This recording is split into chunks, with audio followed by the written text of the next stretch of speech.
তিনি আকাশ থেকে পানি বর্ষণ করেন এবং এর দ্বারা মৃত্যুর পর ভূমিকে পুনরুজ্জীবিত করেন। নিশ্চয় এতে বুদ্ধিমান লোকদের জন্য নিদর্শনাবলী রয়েছে। সূরা রুম আয়াত নং 24।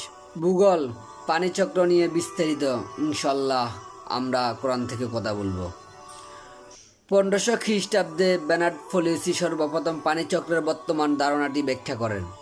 তিনি সাগর থেকে পানির বাষ্প আকারে উড়ে যাওয়া এবং পরে তা ঠান্ডা হয়ে মেঘে পরিণত হওয়ার প্রতিক্রিয়াটি ব্যাখ্যা করেন।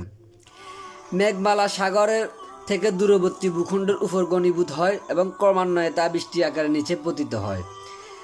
এই বৃষ্টির পানি খাল বিল ও নদ নদী জড়ো হয় এবং ব্যবহার নিয়মে পুনরায় সাগরে ফিরে আসে। খ্রিস্টপূর্ব 7ম শতাব্দীতে মিলেটুসের থেলেস এই মতবাদ পোষণ করতেন যে সমুদ্রের উপরিভাগের ছিটানো পানি কণাকে বাতাস ধারণ করে উপরে তুলে নেয় এবং সমুদ্র দূরবর্তী স্থানে নিয়ে তা বৃষ্টি আকারে বর্ষণ করেন। আদিকালের লোকেরা ভূগর্ভস্থ পানির উৎস সম্পর্কে জানত না। তারা ভাবত যে বাতাসের তাড়নায় সাগরের পানি সজোর মহাদেশের অভ্যন্তরণ ভাগে এসে পতিত হয়। তারা আরও বিশ্বাস করত যে গোপন পথে কিংবা গভীর জলরাশি থেকে পানি পুনরায় ফিরে আসা, যা সাগরের সাথে জড়িত। এটিকে প্লেটোর যুগে টার্টারুস বলা হতো। এমনকি অষ্টাদশ শতাব্দীর বিখ্যাত চিন্তাবিদ ডিসকার্টিসও এই একই মত পোষণ করতেন। 19বিংশ শতাব্দীতে এরিস্টটলের তথ্য সর্বত্র বিদ্যমান ছিল। এই তথ্য অনুসারে পাহাড়ের ঠান্ডা গভীর এই গুহায় পানি ঘনীভূত হয় এবং মাটির নিচ দিয়ে প্রবাহিত হুদ ঝর্ণাগুলোকে পানি সরবরাহ করে। বর্তমানে আমরা জানি যে বৃষ্টির পানি মাটির ফাটল দিয়ে ভেতরে ছুঁয়ে পড়ার কারণে ওই পানি পাওয়া যায়। কোরআনের আয়াতসমূহে পানির চক্রের বর্ণনা বিস্তারিত দেওয়া হয়েছে। কোরআনে বলা হয়েছে, আলাম তারো আন্নাল্লাহা আনজালা মিনাস সামাই মাআন ফাসাকালাহু ইয়ানাবিআ ফিল আরদি সুম্মা ইউখরিজু বিহি যারআন মুখতালিফান আলওয়ানুহু। তুমি কি দেখোনি যে আল্লাহ আকাশ থেকে পানি বর্ষণ করেছেন, তারপর সে পানি জমিনে ঝর্ণাসমূহে প্রবাহিত করেছেন, এরপর তা দ্বারা বিভিন্ন রঙের ফসল উৎপাদন করেন। সূরা জুমার আয়াত নং 21।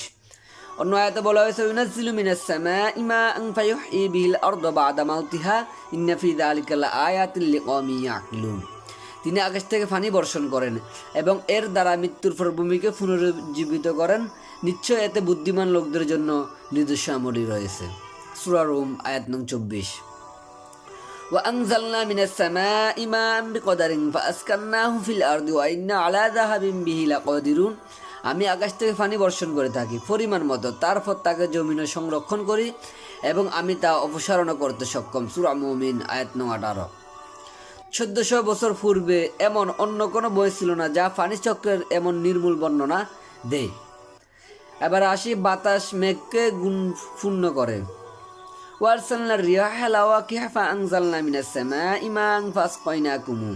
আমি বৃষ্টি গর্ভ বাতাস পরিচালনা করি, এতপর আকাশ থেকে পানি বর্ষণ করি, এতপর তোমাদেরকে তা পান করায়। সূরা হিজর আয়াত নং 22। এখানে ব্যবহার আরবি শব্দ হচ্ছে লাওয়াকিহুন, যা লাকিহা শব্দের বহু বচন। এর উৎপত্তি লাকিহা শব্দ থেকে, যার অর্থ পূর্ণ করা, গর্ভবতী করা বা উর্বর করা। এখানে পূর্ণ করার অর্থ হচ্ছে যে বাতাস মেঘমালাকে একসাথে ধাক্কা দিয়ে ঘনীভূত করে, যার ফলে আকাশে বিজলি চমকায় এবং বৃষ্টি শুরু হয়। কোরআনে একই রকম বর্ণনা আবার পাওয়া যায়। আল্লাহুল্লাযী ইউরসিলুর রিহা ফাতুসিরু সাহাবান ফায়াবসুতুহু ফিস সামাই কাইফা ইয়াশাউ ওয়া জাআলুহু কিসফান ফাতারাল ওয়াদকা ইয়াখরুজু মিন খিলালিহি ফাইযা আসাবা বিহি মান ইয়াশাউ মিন ইবাদিহি ইযা হুম ইস্তাবশিরুন। তিনি আল্লাহ, যিনি বায়ু প্রেরণ করেন, তারপর তা মেঘমালাকে সঞ্চালিত করে। এতপর তিনি মেঘমালাকে যেভাবে ইচ্ছা আকাশে ছেড়িয়ে দেন এবং তাকে স্তরে স্তরে রাখেন। এরপর তুমি দেখতে পাও যে তার মধ্যে থেকে নির্গত হয় বৃষ্টি দ্বারা। তিনি তার বান্দাদের মধ্যে যাদেরকে ইচ্ছা পানি পৌঁছান, তখন তারা আনন্দিত হয়। সূরা রুম আয়াত 48।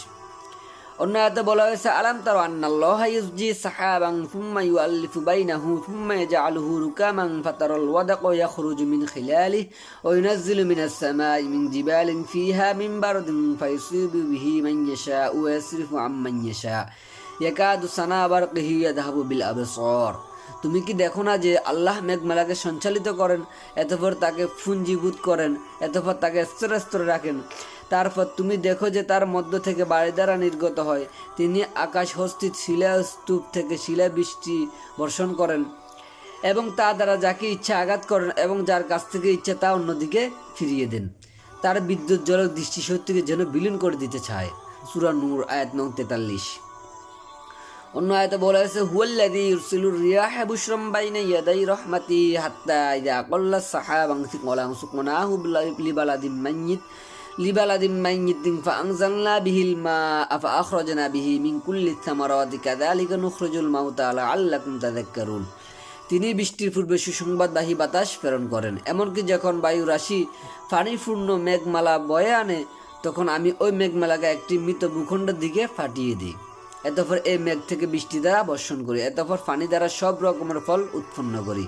এমনইভাবে মৃতদেরকে বের করব যাতে তোমরা চিন্তা করো। সূরা আরাফ আয়াত নং 57।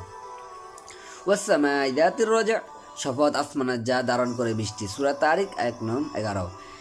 ফানি বিজ্ঞানের আধুনিক তত্ত্বের সাথে কোরআনের বর্ণনাগুলো নিশ্চিতভাবে নির্মূল এবং যথাযথভাবে একমত। মাহিমান্বিত কোরআনে বিভিন্ন আয়াতে ফানি চক্রের বর্ণনা রয়েছে, যেমন আনজালা মিনাস সামাই মাআন ফাসালাত আওদিয়াতুম বিকদারিয়া ফাহতামালাস সাইলু যাবাদার রাবিআন ওয়া মিম্মা ইউকিদুনা আলাইহি ফিন নারি বিদগা হিলিয়াতিন আও মাতা'in যাবাদুম মিসলুহু কাযালিকা ইয়াদরিবুল্লাহুল হাক্কা বিল বাতিলি ফাআম্মাজ যাবাদু ফায়াযহাবু খুফাআন ওয়া আম্মা মা ইয়ানফা'ু ফিস সামা ওয়া আম্মা মা ইয়ানফা'ুন নাস ফায়ামকুথু ফিল আরদি কাযালিকা ইয়াদরিবুল্লাহুল আমসাল।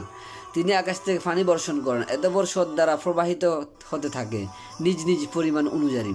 এতপর স্রোত দ্বারা স্পিড ফেনারাশি উপরে নিয়ে আসে। এই রূপে আবর্জনা উপরিভাগে আসে। যখন অলঙ্কার অথবা তেজস্ব পুত্র নির্মাণের উদ্দেশ্যে কিছু অগ্নিতে উত্তপ্ত করা হয়, এইভাবে আল্লাহ সত্য অসত্যের দৃষ্টান্ত দিয়ে থাকেন। যা আবর্জনা তা ফেলে দেওয়া হয়, আর যা মানুষের উপকার আসে তা জমিতে থেকে যায়। এভাবে আল্লাহ উপমা দিয়ে থাকেন। সূরা রাদ আয়াত নং 17।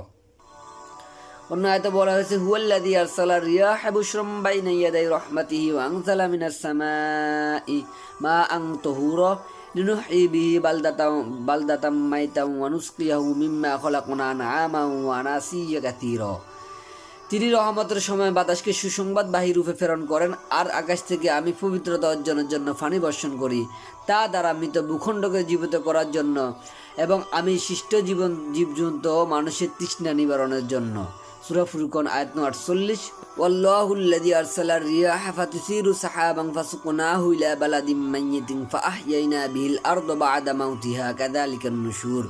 আর আল্লাহ হচ্ছেন সেই সত্তা যিনি বায়ু প্রেরণ করেন, এরপর সে বায়ু মেঘমালাকে সঞ্চালিত করে, এরপর আমি উহাকে মৃত ভূখণ্ডের দিকে পরিচালিত করি, এরপর উহা দ্বারা সে ভূখণ্ডকে তার মৃত্যুর পর জীবিত করি।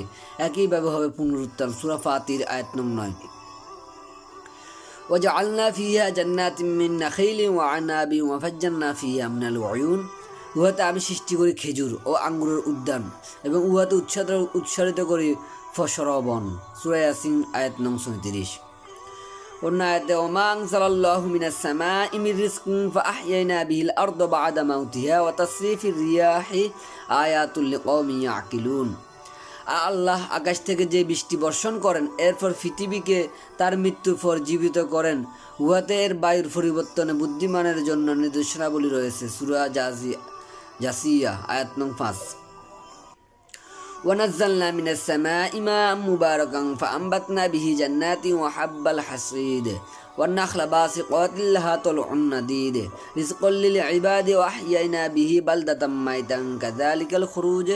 আমি কল্যাণময় পানি বর্ষণ করি এবং উহার দ্বারা বাগান ও শস্য উৎপন্ন করি, যেগুলোর ফসল আহরণ করা হয়, এবং দীর্ঘ খেজুর বৃক্ষ যা আছে, গুচ্ছ গুচ্ছ খেজুর বান্দরের জন্য জীবিকা স্বরূপ, এবং বৃষ্টি দ্বারা আমি মৃত ভূখণ্ডকে জীবিত করি, আর এভাবে পুনরুত্থান ঘটবে ইনশাল্লাহ। সূরা কাফ আয়াত নং 9-11। অন্য আয়াতে বলা হয়েছে আফরাআইতুমুল মা আল্লাযী তাশরাবুনা আনতুম আনজালতুমুহু মিনাল মুজনি আম নাহনু মুনজিলুনা লাউ নাশাউ জাআলনাহু উজাজান ফালাউলা তাশকুরুন। তোমরা যে পানি পান করো সে সম্পর্কে ভেবে দেখছো কি? তোমরা তা মেঘ থেকে নামিয়ে আনো না, আমি বর্ষণ করি, ইচ্ছে করলে আমি উহাকে লোনা করে দিতে পারি, এতপর তোমরা কেন কৃতজ্ঞতা প্রকাশ করো না? সূরা ওয়াকিয়া আয়াত নং 68-70। তাহলে পানিচক্রের বিষয়টি বিস্তারিত বুঝেছেন? সবাই কমেন্ট বক্সে জানাতে পারেন। পরের ভিডিও থাকবে আমাদের ভূত্বক বিজ্ঞান। ইনশাআল্লাহ।